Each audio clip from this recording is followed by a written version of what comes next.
Hi friends எல்லாருக்கும் வணக்கங்க.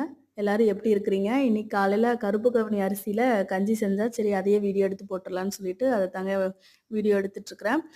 கருப்பு கவுனி அரிசி வந்து உடனே செய்ய முடியாதுங்க. நைட்டே ஊற வச்சிரணும். நல்லா 2, 3 வாட்டி கழுவிட்டு நல்ல தண்ணீல ஊற வச்சு, அந்த தண்ணியவே நம்ம காலையிலக்கு கஞ்சிக்கு யூஸ் பண்ணிக்கலாங்க.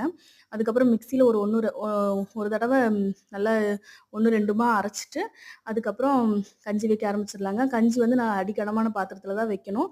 அதில வந்து ஃபர்ஸ்ட்டு சீரகம், பூண்டு, உப்பெல்லாம் சேர்த்து நல்லா வேக வச்சுக்கணுங்க. ஓரளவுக்கு நல்லா வெந்துரணும். வெந்ததுக்கப்புறம் தேங்காய் பால் எடுத்து, தேங்காய் பாலையும் சேர்த்தி நல்லா கலந்துக்கணுங்க. கலந்ததுக்கப்புறம் இந்த மாதிரி தான் இருக்கும் கஞ்சி.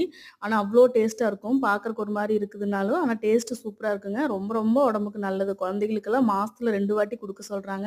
நம்மளுமே வாரத்துல ஒரு தடவ சாப்பிடுறது அவ்ளோ நல்லதுங்க. அதுக்கப்புறம் இதாங்க இன்னைக்கு காலையில பிள்ளைகளுக்கும் எனக்கும் வச்சுக்கிட்டேங்க. இந்த வீடியோ பிடிச்சிருந்தா லைக் பண்ணுங்க, ஷேர் பண்ணுங்க, சப்ஸ்கிரைப் பண்ணுங்க. Thank you friends.